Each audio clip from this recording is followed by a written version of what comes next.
ঢাকার সাভার বিরুলিয়া থেকে অটো চালকের কঙ্কাল উদ্ধার করে সাভার মডেল থানা পুলিশ। সোমবার বিকেলে আমিন মোহাম্মদ টাউনের সাইপাড়া ঝাউবন থেকে নিখোঁজ অটো চালকের কঙ্কাল উদ্ধার করে পুলিশ। গত ২৯ সেপ্টেম্বর দুপুরে আশুলিয়ার নয়াপাড়া এলাকার শামীমের গ্যারেজ থেকে মিলন হোসেন অটোরিকশা নিয়ে বের হয়ে আর ফিরে আসেনি।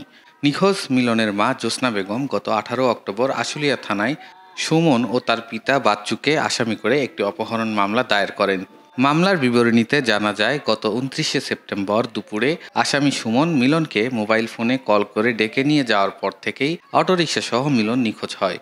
সোমবার বিকেলে সাভার মডেল থানা পুলিশ আমিন মোহাম্মদ মডেল টাউনের পাশে সাইপাড়া ঝাউবন থেকে নিখোঁজ মিলনের কঙ্কাল উদ্ধার করে। কঙ্কাল উদ্ধারের পরে আশুলিয়া থানা পুলিশ মামলার আসামি সুমন মিয়াকে গ্রেপ্তার করে।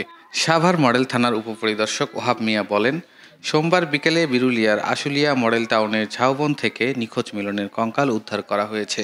কঙ্কালটি ফরেনসিক তদন্তের জন্য শহীদ সোহরাওয়ার্দী হাসপাতালে পাঠানো হবে বলেও জানান তিনি।